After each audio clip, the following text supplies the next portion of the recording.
Olá galera, tudo tranquilo com vocês? Vamos lá? Nessa aula, nesse vídeo, o que nós vamos discutir? Qual o assunto que nós vamos trabalhar? Força de atrito. É uma força muito importante que você vai utilizar demais em muitos exercícios teóricos e exercícios de cálculo, fazendo contas, observando sistemas físicos, bloquinhos, envolvendo, por exemplo, a energia, envolvendo uma série de conceitos do atrito, sobre a força de atrito. Bem, primeiro, o atrito é bom, o atrito é ruim, o atrito aparece em que situação? Então nós temos muitos exemplos em que nós vamos discutir a força de atrito. Legal? A força de atrito tem caráter em que ela vai tirar a energia de um corpo. A força de atrito tem situações em que ela vai fornecer energia para o corpo. Então ela é boa, ela é ruim, nós vamos discutindo a partir de vários modelos de exemplos. Então quando eu faço, por exemplo, esse risco aqui no quadro, você só consegue enxergá-lo porque existe atrito entre a ponta do meu pincel e o quadro. E esse atrito faz com que a impressão fique no quadro, que partículas de tinta grudem nesse quadro. Então o atrito aqui já tem como um exemplo em que ele é importante para nós. Quando nós andamos, então imagina aqui o chão. Se você se movimenta, quando você anda, por exemplo, para a direita aqui nessa figura, você vai andar porque você empurra o chão para trás e o chão te empurra para frente. Já estamos usando a terceira lei de Newton. Nesse empurra para lá, empurra para cá, a força que faz com que você possa se locomover é o atrito. Então o atrito aqui já é importante, ok? Então imagine a seguinte situação. Se você calça um patins, aquele roller onde as rodinhas de um dos pés, de uma das botas do patins estão todas na mesma linha, ou um patins para você patinar no gelo, aquelas lâminas. Se você coloca os dois pés paralelos, as duas lâminas paralelas, e você tenta se movimentar, ali o movimento não acontece. Você não consegue empurrar o chão para trás, o chão automaticamente não te empurra para frente. Então você fica no mesmo lugar movimentando os seus pés. Ali nós estamos praticamente considerando o atrito nulo. Então ali você não consegue atritar, não consegue se movimentar. Para você se mexer, você muda um pouquinho a inclinação do seu pé, meio que crava a lâmina de aço no gelo e aí você empurra fixando a lâmina no gelo. E aí você consegue, certo? Já com seus pés num piso normal, você consegue, mediante o contato da sola do seu sapato, por exemplo, com o piso, obter um tipo de atrito para que você consiga empurrar para trás e automaticamente ser empurrado para frente. Então essa é uma das ideias do atrito. Tá? Então o atrito ele vai existir, vamos começar aqui o nosso bate-papo formal, tá? O atrito vai existir quando nós entendermos duas superfícies em contato. Então nós vamos primeiro trabalhar duas superfícies. Então essa é a primeira ideia que nós precisamos ter para o atrito, tá?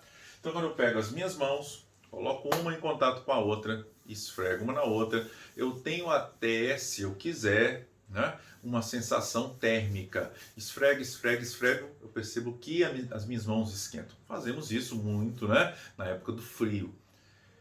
Ao fazer isso, esfregar, eu esquento as minhas mãos. Se eu não estiver conseguindo, porque existe uma certa leveza no contato entre as minhas mãos, eu aperto mais uma mão contra a outra, eu aperto mais uma superfície contra a outra, e ao apertar mais uma superfície contra a outra e esfregá-las, eu percebo que esquenta mais rapidamente, esquenta minhas mãos com mais facilidade. Então a compressão, essa força, esse contato entre as superfícies também é importante. Então, quando eu penso em atrito, eu penso em duas superfícies e penso também na possibilidade de uma compressão entre essas duas superfícies. Penso no contato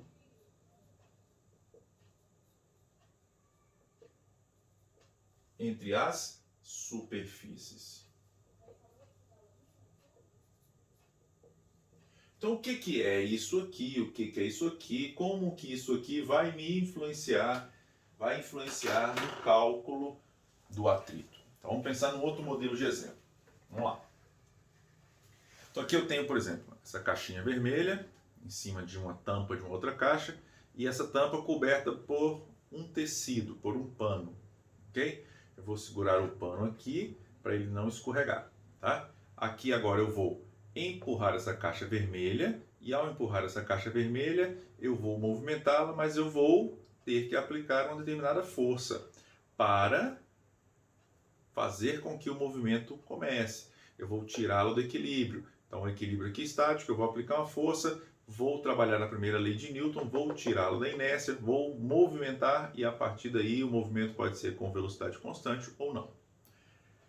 Aqui eu tenho o fundo dessa caixa vermelha, material similar a um papelão, e o tecido em contato. Eu tenho duas superfícies em contato, dois materiais, o tecido e o material equivalente ao papelão vermelho, tá?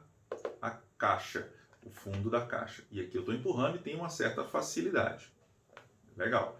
O que eu vou fazer agora? Eu vou tirar o pano vermelho, o pano verde, vou colocar a tampa da caixa aqui, agora eu vou ter papelão com papelão em contato. Outros dois materiais, outras duas superfícies diferentes e vou empurrar. Já percebi que ficou um pouco mais fácil. Ficou mais tranquilo. Será que mudou o meu atrito? Agora eu vou pegar uma folha de papel ofício, vou segurar aqui para ela não deslizar, vou colocar aqui e vou empurrar. Percebo que mudou um pouco, tive que aplicar uma força um pouquinho diferente. Então aqui eu trabalhei com modelos em que duas superfícies diferentes estão em contato. Primeiro, o tecido com o papelão vermelho. Depois, o papelão dessa caixa aqui com o papelão dessa outra. E assim sucessivamente. Mas olha só o que eu vou fazer agora. Olha a ideia que nós precisamos entender. Eu vou deixar a minha caixa aqui em cima, tá? Naquela situação que eu tinha o pano e a caixa, e vou empurrar e percebo que existe um atrito. Ok? Dentro dessa caixa eu tenho alguns objetos, fazendo com que a caixa toda seja puxada para baixo. A massa dela tem um valor, ela tem um peso, ela troca força caixa vermelha com tecido verde. Se eu colocar mais coisas aqui dentro, vou colocar, por exemplo, aqui dentro dessa caixa, uma caneca, ok? Coloquei a caneca aqui dentro. Quando eu coloco essa caneca, a caixa toda fica mais pesada. Quando eu vou empurrar, eu sinto mais dificuldade. Por quê? Se eu aumentei o peso, eu aumento a força trocada entre essas duas superfícies, eu aumento uma compressão entre elas. E a partir daqui, esse contato vai me facilitar ou não o atrito. Legal? Então, essa ideia tem que ser trabalhada, inclusive, matematicamente. Então, o que nós trabalhamos ali? Em termos de figura, eu tenho uma superfície, seria, por exemplo, o tecido. Coloquei a caixa aqui em cima. Entre a caixa e a superfície, entre o fundo da caixa de papelão e o pano verde, por exemplo, existe o contato entre duas superfícies. E por mais que eu não consiga visualizar, se eu pegasse e tirasse uma foto ampliada várias e várias e várias vezes e pudesse revelar essa foto, eu iria enxergar, vamos lá, num modelo bem simples, bem teórico, rugosidades entre aquelas superfícies. Essas rugosidades promovem um certo encaixe, como os meus dedos aqui, dificultando ou travando para que o movimento aconteça ou seja desfavorecido, certo? Se essas superfícies têm mais ou menos rugosidades, eu analiso os modelos de superfície, certo? Se eu pego essas duas superfícies e comprimo mais uma contra a outra, essas rugosidades, esses encaixes ficam mais travados, dificultando mais ainda o movimento. Então eu tenho duas situações físicas aqui para analisar. Os tipos de materiais em contato, mais rugosos ou menos rugosos, e a possível compressão entre esses materiais. Fisicamente, isso me dá uma noção da força de atrito, que matematicamente nós vamos fazer a seguinte análise. A força de atrito, agora simbolizado por Φ, ela vai depender dos dois materiais que constituem, né, o nosso exemplo. Esses dois materiais entre si, eles vão ser trabalhados e vai existir um número que vai me dizer se dois materiais, pano e papelão, tem mais ou menos rugosidades do que papel e papelão, do que borracha e papelão.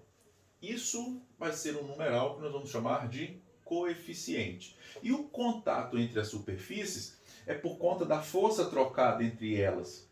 Essa força trocada entre elas vai ser analisada mediante a força normal, que é a reação do plano.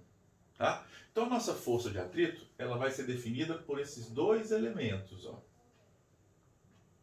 A força normal, e isso aqui vai depender do plano, né, da reação do plano, que é muito importante.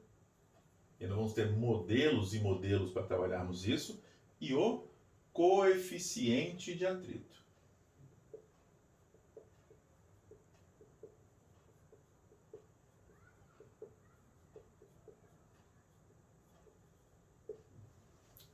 Tudo tranquilo? Minha força normal, por ser uma força, a unidade dela é o Newton. O meu Φ, por ser uma força, tem por unidade o Newton. E o meu coeficiente, se eu passo isso aqui dividindo, é adimensional. Então, meu coeficiente de atrito não tem unidade, não tem dimensão. Tá? Ele é adimensional. Tranquilo? Então, meu coeficiente passa a ser uma grandeza adimensional. Essa é a ideia matemática que vem relacionar esses dois elementos teóricos aqui, esses dois exemplos que nós citamos. Tudo bem até aqui? Tudo tranquilo? Se você gostou até agora, curta esse vídeo, inscreva-se no canal e você vai receber os outros vídeos na sequência dessa aula. Tá? Nós vamos agora, num próximo vídeo, trabalharmos a ideia da diferença da força de atrito estático e da força de atrito dinâmico. Até lá, pessoal. Um abraço.